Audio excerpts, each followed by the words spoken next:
Good Marius. Im Namen Jesu Christi heide ich an jedem willkommen, der von der toekicken det. Und weil wir unsere Zeit taub mit Gebet anfangen. Lieber Gott im Himmel, wir danken dir vom Herzen, dass wir da so steht taub kommen können, dass unsere Gedanken können einig sind in die.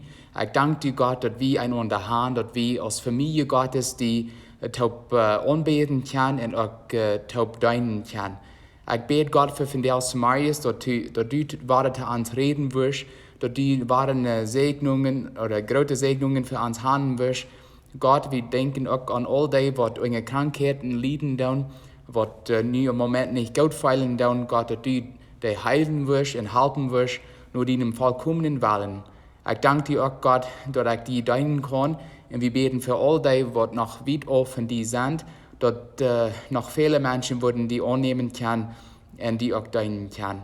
Gott, wir beten für unsere Geschwister hier in Seminole, beten auch für die Geschwister über die ganze Welt, von der Marius, wo immer den Volk kommen haben, Gott, halb an, sie die mit an, und red zu all unsere Horten durch dein Wort.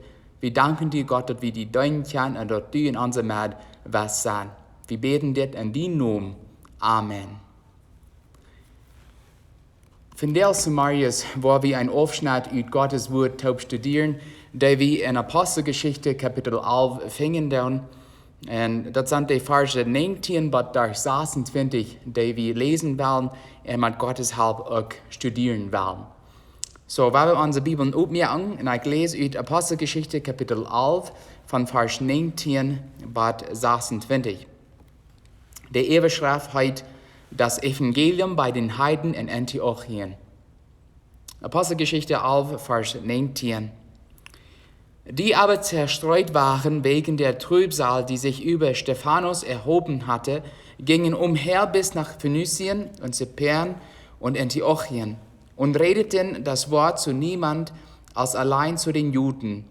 Es waren aber etliche unter ihnen, Männer von Zypern und Kyrene, die kamen nach Antiochien und redeten auch zu den Griechen und predigten den Herrn Jesus. Und die Hand des Herrn war mit ihnen, und eine große Zahl wurde gläubig und bekehrte sich zu dem Herrn. Es kam aber die Rede von ihnen zu Ohren der Gemeinde in Jerusalem, und sie sandten Barnabas aus, dass er hinginge bis nach Antiochien. Dieser wurde froh, als er hingekommen war und die Gnade Gottes sah, und ermahnte sie alle, mit festem Herzen an dem Herrn zu bleiben. Denn er war ein guter Mann, voll Heiligen Geistes und Glaubens.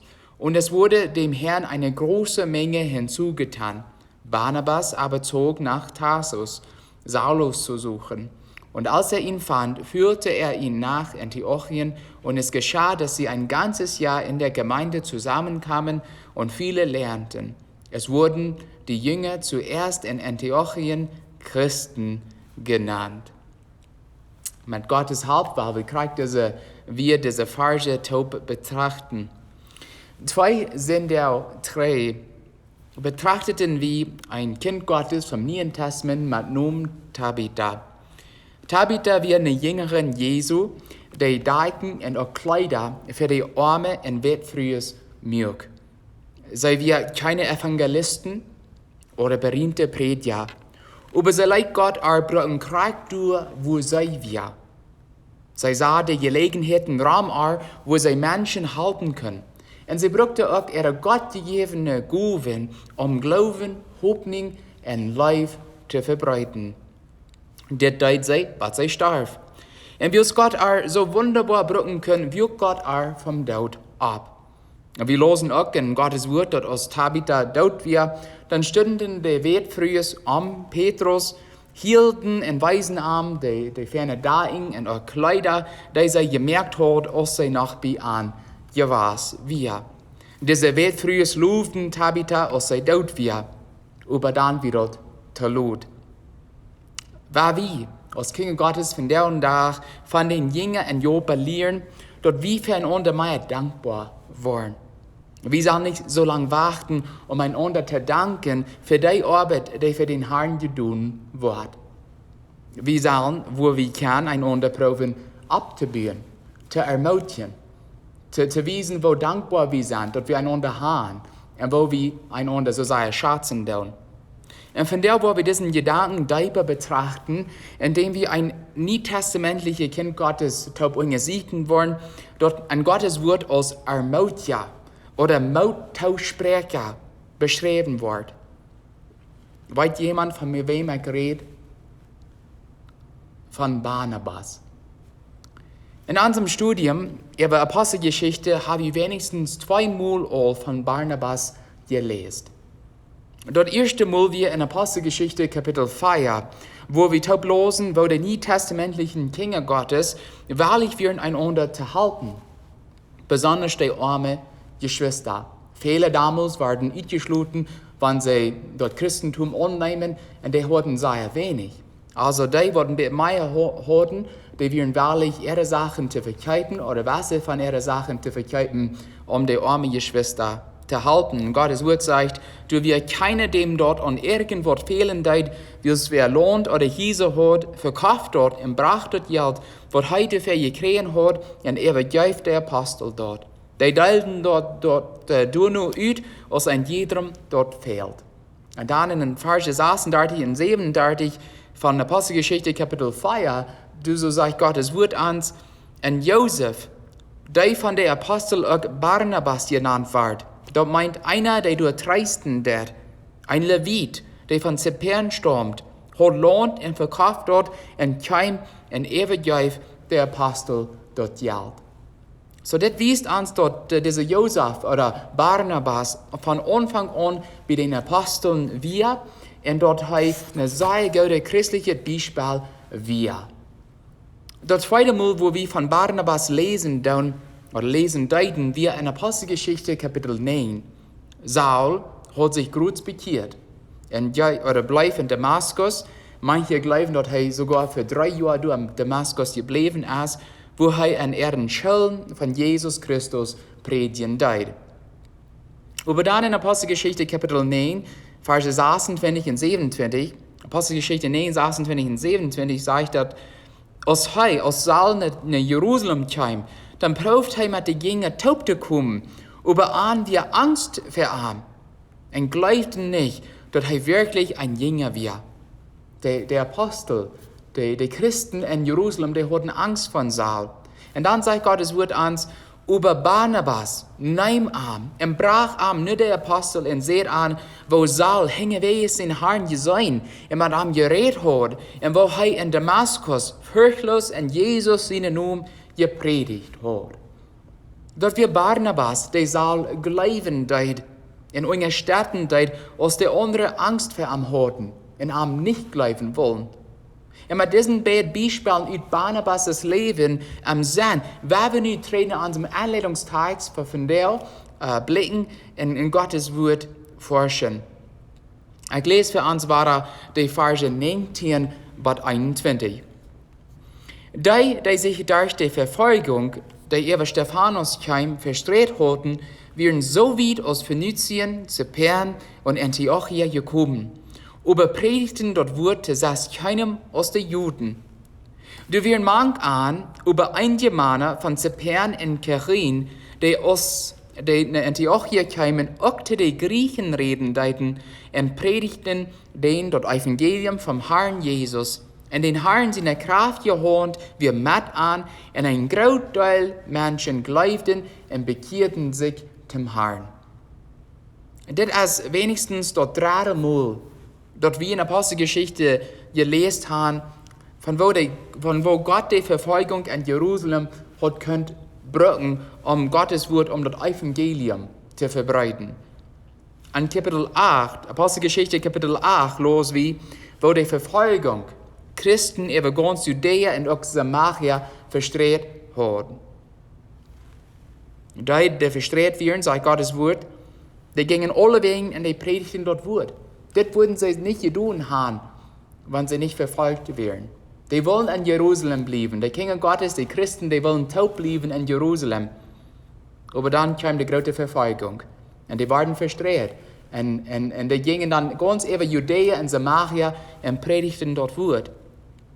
Und dann ging Philippus nach einer Stadt in Samaria und predigt an durch von Christus. und viele nehmen das Evangelium an. Das kriegt, was Jesus zu seinen Jüngern sagt. Die sollen in Jerusalem anfangen, Judäa anfangen und dann wiedergehen, nach Samaria und dann nach den Griechen, nach den Heden.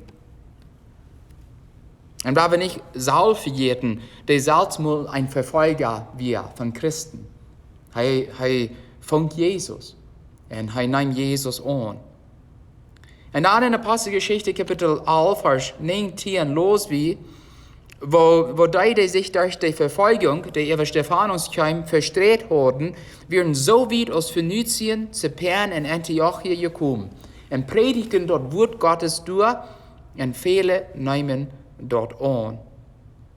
Und was ist an ganz bei Antiochia gereist? Und predigten den Griechen dort Evangelium von Jesus Christus. Das wären Heden. Das wären nicht Juden, das wären Heden, die dort Evangelium annehmen. Und Vers 21 sagt, in den Herrn seine Kraft gehört. Wir merken an, und ein Großteil Menschen glaubten und bekehrten sich zum Herrn. Und Gottes Wort sagt dann, in all das Nies kriegte die Gemeinde an Jerusalem zu hören, und die schickten Barnabas, dort er bei Antiochia gehen soll. Und mir ist es so sehr interessant, dass der Apostel Barnabas nach Antiochia schickten. Warum nicht Johannes? Warum nicht Petrus, der Gruß Cornelius in der anderen Herden Gottes Wort bracht? Vielleicht schickten sie Barnabas, wie sie auch von Zypern stammen, die kriegst aus dieser anderen Missionars. Was immer der Grund wir, Gott weiß, wen er schicken will. Barnabas. Ja, wir lesen in Verse 23 und 24a von Apostelgeschichte, Kapitel 11, 23 und 24. Als Barnabas heimkam und gesehen hat, was Gott seine Gnade getan hat, dann freut er sich und sprach an Motto, dass sie den Herrn von ganzem Herzen treu bleiben sollen, wie sei wie ein frommer Mann, voll vom Heiligen Geist und Glauben. Ein Bibelforscher erklärt, Barnabas gibt uns ein wunderbares Beispiel, wo wir neue Christen halten können. Durch seinen verbildlichen Glauben hat er unter den Christen mit Frieden und Leichtigkeit geschafft, während er an Mut aussprechen deit und wiesen deit, wo sie jährlich wachsen können. Wenn wir neue Christen sein, werden wir an Barnabas denken und dort tun, was er deit. Einmal weiter lesen wir im Neuen Testament, dass wir als Christen einander ermutigen sollen, dass wir einander abbühen sollen. Lass mich was der Bibelverse für uns lesen. Erstens lese ich aus 1. Thessalonik, Kapitel 5, Vers 11. 1. Thessalonik 5, Vers 11. Wir können einander Mut und büten einander ab. Sei klar, sei deutlich. Und dann in Verse 14 und 15 von 1. Thessalonik 5 gibt Paulus einige Beispiele, wo wir das tun können. Er sagt in Verse 14 und 15, Brüder, seid mutig und wiest die treu, die unordentlich leben. Treist die Mut verrutscht ist. Halt die Schwache und hab mit allen Geduld. Hebräer 10, Verse 24 und 25 sagt, Hebräerbuch, Kapitel 10, Verse 24 und 25, weil wir taub halten und uns einander ansporen, an gute Worten live zu beweisen. Von den Versammlungen weich blieben, das eingedaun, dort wollen wir nicht. Über viel Leute uns einander Mut sprechen. Und dort ist wichtig, wie es der letzte Tag nötig kommt, so es die sein kann. Und viele Menschen, die gleichen dort zusammen, wo das möglich ist. Viele blieben Tüß, wenn du Kirche ist und so wieder. Und der Hebräer geschrieben, er sagt, das schafft nicht. Wir brauchen einander. Wie kann ich bloß Tüß setzen? Gott will haben, dass wir taub kommen down, dass wir einander abbühen down, dass wir Gemeinschaft taub haben und dass wir taub aus Gottes Volk Gott anbeten. Das ist so wichtig für uns. Und wir lesen in Vers 24 bei, Uit de Apostelgeschichte Kapitel 11. En een groot deel Menschen waren für den Herrn gewonnen. Wat mij zo zei, groot geworden is, als dat niet gezegd wordt dat Barnabas hier veel predigen deed. Hij sprak aan Mut toe. Dat ze dem Herrn vom ganzen Herzen treu bleiben sollen. Und das ist so sehr wichtig, dass wir einander Mut zusprechen tun. Hebräer 3, Vers 13 sagt. Hebräer 3, Vers 13. Redet einander alle Tag Mut zu, solange als das noch von der Heid. Dass sich von jünd keiner durch die unschmerende Sinn hart merken lässt. Solange das von der Heid. Und jeder neue Tag wird von der Heiden. Paulus sagt, oder der Hebräerbriefschreiber, besser gesagt, sagt, solange das von der Heid, sei einander Mut zusprechen und einander abbühen. Und so wie drei Hirten kommen zweimal Tiden, wo uns dort Unmut fehlen wird. Wir sind alle Menschen, und jeder geht durch seine Tiden. Manche Menschen gehen durch seine Tiden fertig als andere, aber wir alle gehen durch schwere Tiden, wo uns dort Unmut fehlen wird. Wofern ist es dann nicht, wenn einer Krieg dann uns kommt, uns anluden wird, oder uns kommt und sagt, Kimmel Bruder oder Kimmel sagst, ich bete für dich. Oder wenn ich uns sagen, dann komm, wer will von dir Rüd fahren, wer will taub eine Kaffee holen und dann im Bett taub spazieren. Das sind bloß sehr kleine Dinge, aber das sind Krieg manchmal durch diese kleinen Dinge, die Gott seine Kinder ermutigen will. Und er will seine Kinder brücken, um seine anderen Kinder zu ermutigen. So schafft Gott. Ich las eine Geschichte über eine ältere Wertfrau, die nicht mehr viel tun kann und sie wird auch nicht mehr so sehr gesund. Sie will über was für Christus tun. Und nur dem, dass sie durch ihr Gebet hat, ist dort beigefallen, dass sie durch ihr Piano spielen. Eine Segen kann sein für andere Christen. Am nächsten Tag, da möchte sie eine kleine Werbung oder Advertisement, eine Zeitung, was sagt, Pianospieler wird umsonst jegliche Leute für kranke und mutlose Menschen auf dem Telefon spielen. Und dabei wir auch erfunden haben. Und wenn Menschen erfunden, dann fragt sie, wann Leute soll ich für die spielen? Und über die nächsten Monaten hat sie Hunderte von Menschen ermutigen. Diese ältere Wertfrau wird nicht mehr gesund werden, sie wird nur krank, hat Hunderte von Menschen Mut zusprechen durch ihr Piano spielen. Und was tun wir? Was können wir tun, um unsere jährliche Geschwister im Herrn Mut zuzusprechen? Die Apostel wussten gut, wen sie in Antiochia schicken soll. Barnabas. Sie wussten, wo er die neuen Christen in Antiochia ermutigen wird. Aber dann lesen wir in Apostelgeschichte, Kapitel 11, Verse 25 bis 26a, Verse 25 bis 26a, dann verleiht Barnabas, um nach Tarsus zu gehen und Saul zu siegen. Und als er anfängt, dann brach er an Antiochia. Das letzte Mal, wo Saul oder Paulus erwähnt wird, wie als die Geschwister in Jerusalem am Tarsus schicken deuten, wie es die Juden in Jerusalem anbringen wollen. Paulus oder Saul bleibt in Tarsus, but Barnabas am holen deit. Na, uns wird nicht gesagt, wo dann Barnabas Saul holen deit.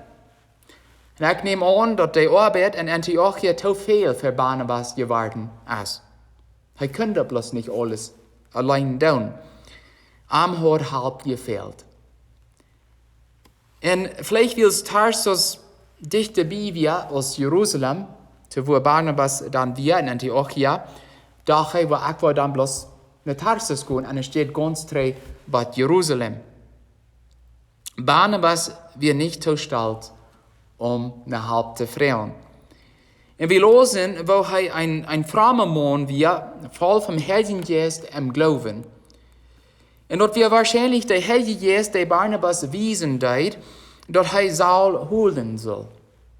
Saul hat al in Damaskus gepredigt, der hat al in Jerusalem gepredigt und auch in Tarsus gepredigt. Aber er wir noch nie auf einer wirklichen Missionsreise gewesen. Barnabas wist dat Saul ein sehr begabter Lehrer war. Der wird ausgebildet, der wist Gottes Wort durch und durch. Barnabas wist dat Saul was gegeven hat, der hij selbst nicht hat, die nu in Antiochia sehr neidig wären. Und durch taubschaffen, Barnabas und Saul, durch taubschaffen wird Saul seine Vertrauenswürdigkeit beweisen kann, sodass die anderen Geschwister und die anderen Apostel am mehr vertrauen würden. Weil wir nicht vergessen, dass viele von den Christen in Jerusalem, die wollen Saul nicht vertrauen. Aber wenn sie würden taubschaffen können, dann wird Saul anwiesen können, dass er zu vertrauen wäre. Barnabas und Saul waren zwei sehr verschiedene Menschen, und das war Barnabas ganz klar. Und wir das auch klar, wo wichtig das ist, dass Christen mit verschiedenen Gaben taubschaffen down. Dort Gottes Reich Busia und auch wieder verbreitet wird. Und da können sogar Barnabas hier was sein, der soll beibringen, dass Christen aus Körper Christi taubschaffen sollen. John Luther wird Paulus in Römer Kapitel 12, Verse 4 bis 6 schreiben. Römer 12, Verse 4 bis 6. So als wie an einen Körper viel Glieder haben, und die Glieder aber nicht alle dort Salje zu tun haben, so sind wir viele, ein Körper in Christus. Und auch untereinander sind wir Glieder an einen Körper.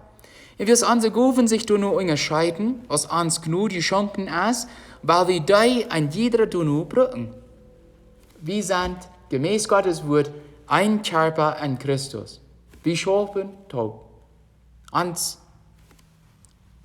ist das so neidig, dass wir einander haben.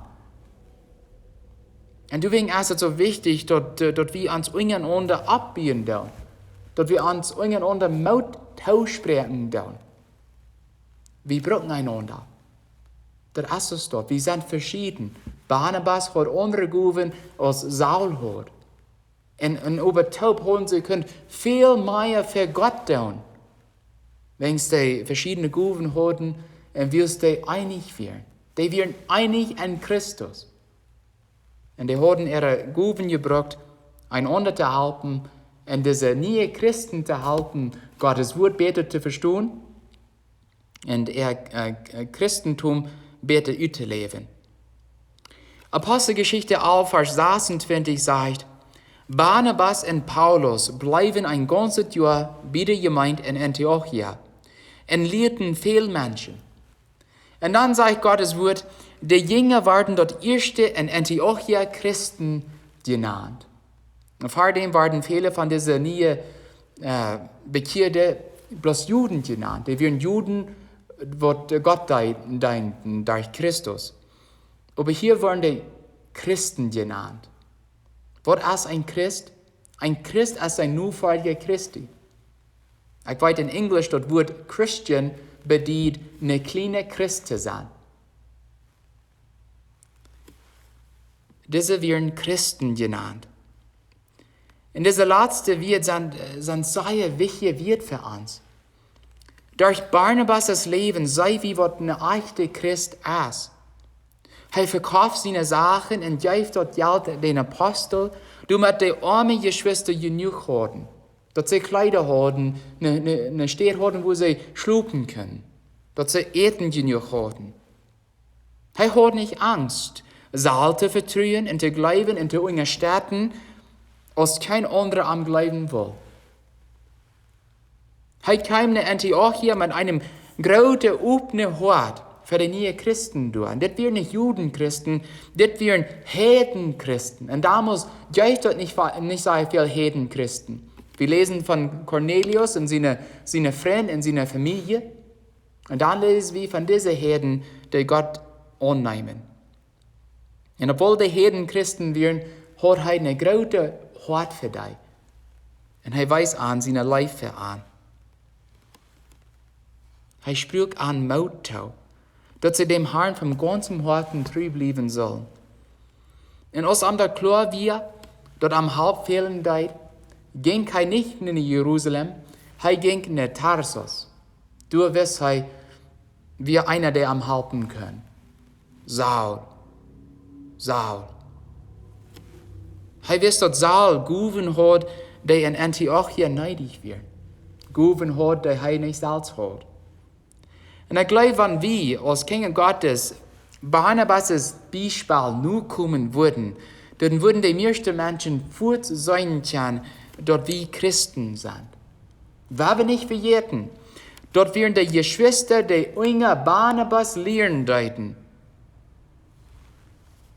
was zuerst Christen genannt werden. Das scheint mir sehr passend zu sein. Weil wir Menschen sind, weil wir Kinder Gottes sind, die einander abbauen, die einander vertrauen, die salzlos sind, die willig sind, alles zu geben, was nötig fehlt, um Gottes Recht zu bauen.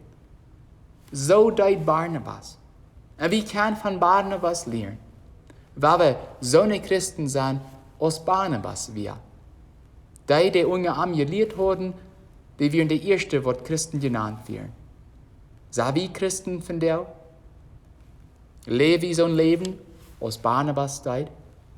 Mocht Gott uns helfen, sein Beispiel nur zu kommen. Amen. Bad wir ans Vater sein. Gott mit ihnen.